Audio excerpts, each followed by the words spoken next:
Hello and welcome to another episode of Cards Unbarred. My name is Ryan, and in this video I'm going to teach you the 2 to 6 player trick-taking game Skull Queen, designed by Stefan Dora. The components in Skull Queen consist of 50 playing cards, 4 suits, blue, red, green, and yellow numbered 1 to 12, as well as 2 additional special cards numbered 0 and 13. The game also comes with 24 pirate meeples, 6 each in the 4 colors, blue, red, green, and yellow, as well as 6 plank boards that are double-sided. When playing a 2 or 3 player game, you will remove all 4 cards with the value 1, as well as all 4 cards with the value 12 from the main deck. In this video, we'll be setting up for a 4 player game, so we will keep all cards in the deck. To set up for a game of Skull Queen, first give each player a plank board. The side which you place the plank on right now does not matter. That will become important during the beginning of the round during trick play. Next, give each player 4 pirate meeples, 1 in each color, blue, red, green, and yellow. Any unused planks and pirate meeples are returned back to the box as they will not be used during this game. Next, shuffle the main playing card deck and deal the cards out evenly to all players. Note, in a 4 and 6 player game, there will be 2 cards that are undealt. These cards will go face up in the middle of the table. Players may look at the hand of cards that were dealt to them, but make sure to keep them hidden from all other players. Then all players will simultaneously place their pirate meeples on their planks. To do this, players will look at their hand that was dealt to them, choose one of the sides of the plank, and place all of their meeples on that side. When placing your pirates, you can choose freely where to place them on the 5 spaces. Those spaces range from 1 to 8. You may even place multiple pirates on the same space. Your goal is to have as many pirates on as many of the high point spaces as possible. Again, this step is done simultaneously. If this is your first time playing and you are unsure how best to arrange your pirates, the best thing to do is look at your hand and determine if you have a lot of high value cards or a lot of low value cards. If you have high values, flip your plank so that the 8 is showing at the top of the board, and place all of your meeples on the number 3 space. If you have a lot of low value cards, flip your plank over so the 8 is on the bottom, and then place your meeples on the 3-point space. Once you become more familiar with the game, you should have a better idea on how to place your pirates. The player who is last on a boat will be the start player for the trick-taking phase. Skull Queen is a must-follow trick-taking game. What that means is the lead player may play any card from their hand, and all other players must play a card matching that suit if possible. However, what's a little different in Skull Queen is the way trick resolution happens to a typical trick-taking game. So let's play out a trick now to show you what that looks like. So we'll have the start player look at their hand, and again, they can play any one card they'd like from their hand. Now, there are 2 cards that are face up in the middle, which will impact trick resolution. I will explain those a little bit later. So for now, we're going to play this blue 12. Then going in clockwise order, the next player looks at their hand, and they must play a blue card if they have one. In this case, they have plenty of blue options. They also have this 0, which this along with the 13 are special cards. These can be played at any time. They will always match whatever lead suit is. You're never forced to play these either, so even if they didn't have any blue cards in hand, they wouldn't have to play this because these can be played at any time. It's just when you do play it, it becomes lead suit.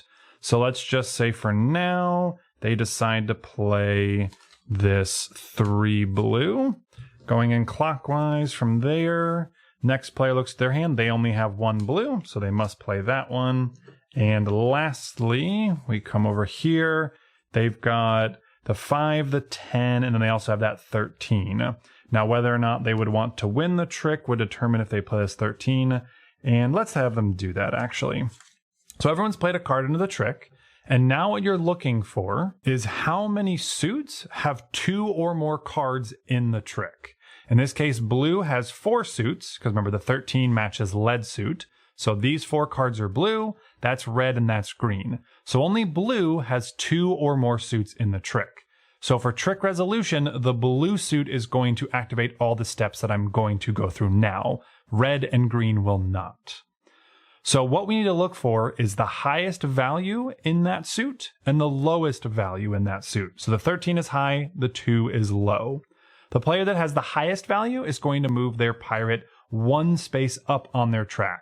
This does not matter if they have the 8 at the top or at the bottom.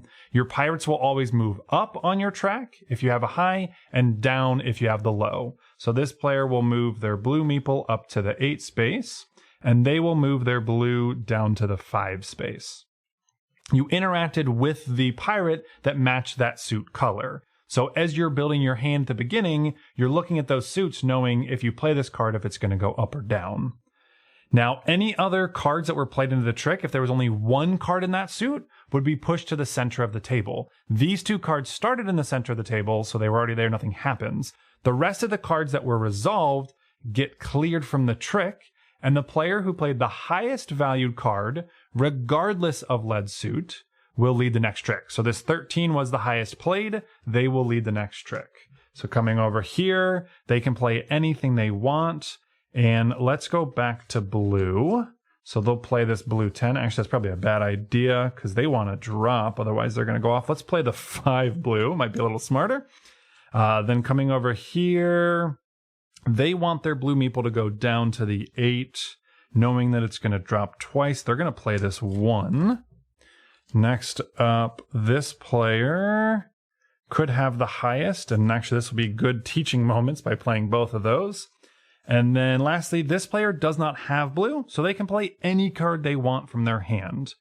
Now, they're going to play this green 8 to be able to trigger that card as well. So now everyone's played a card into the trick, just like we did last time. And we need to look to see how many suits have 2 or more cards in it. In this case, blue has 3, green has 2, red has 1. So blue and green are both going to activate during the trick resolution.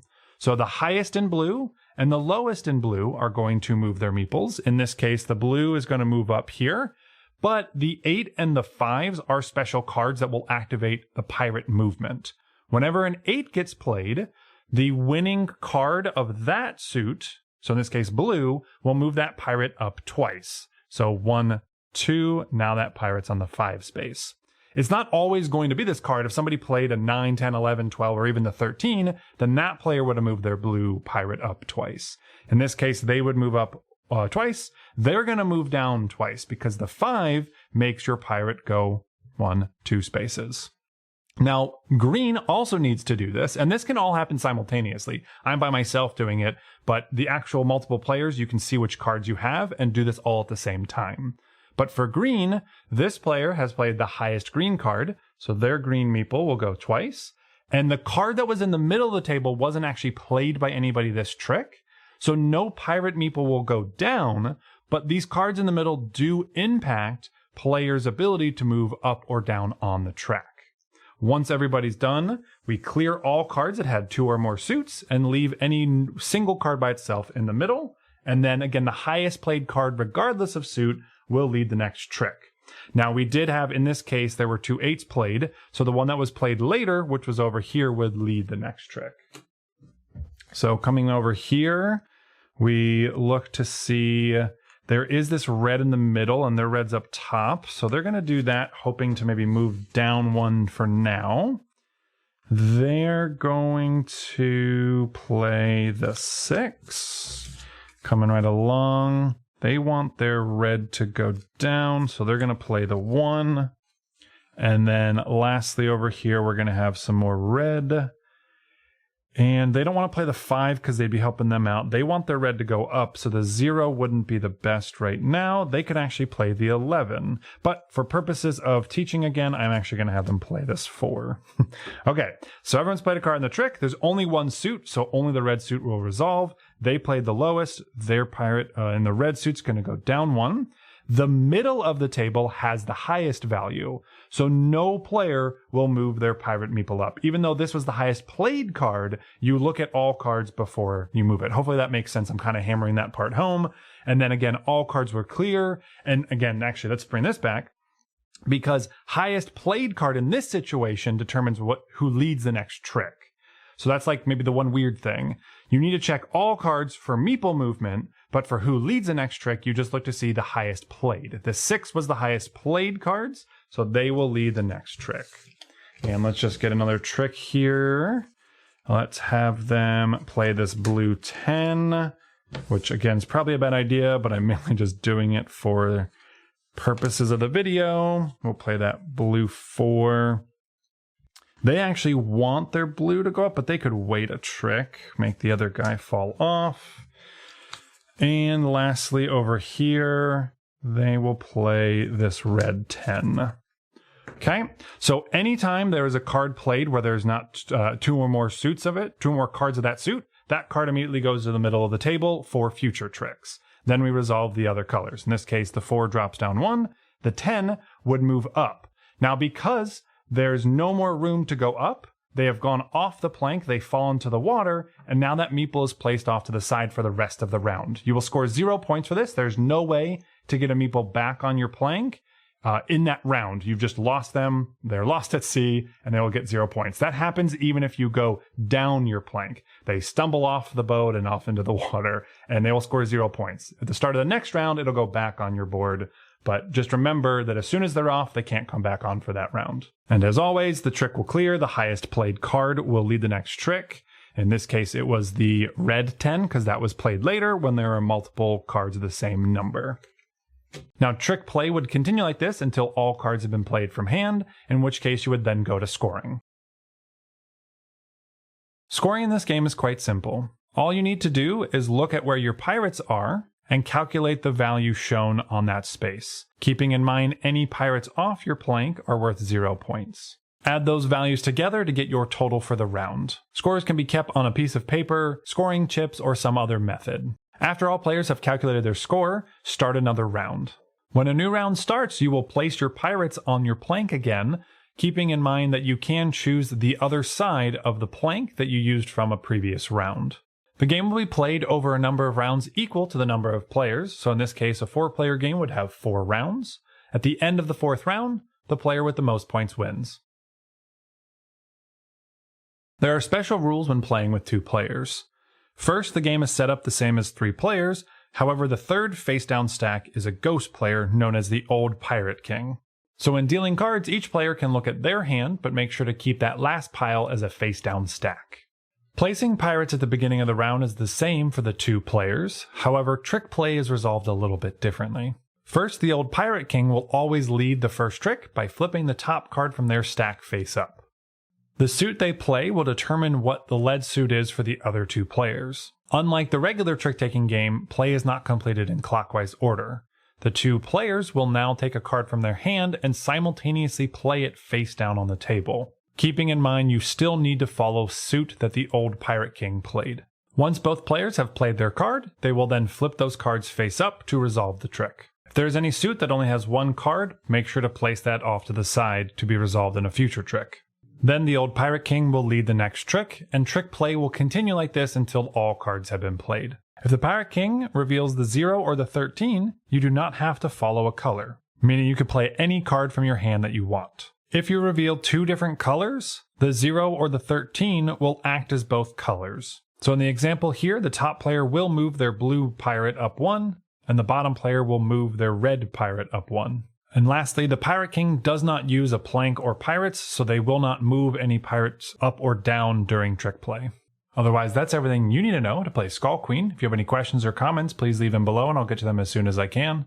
Thanks so much for watching.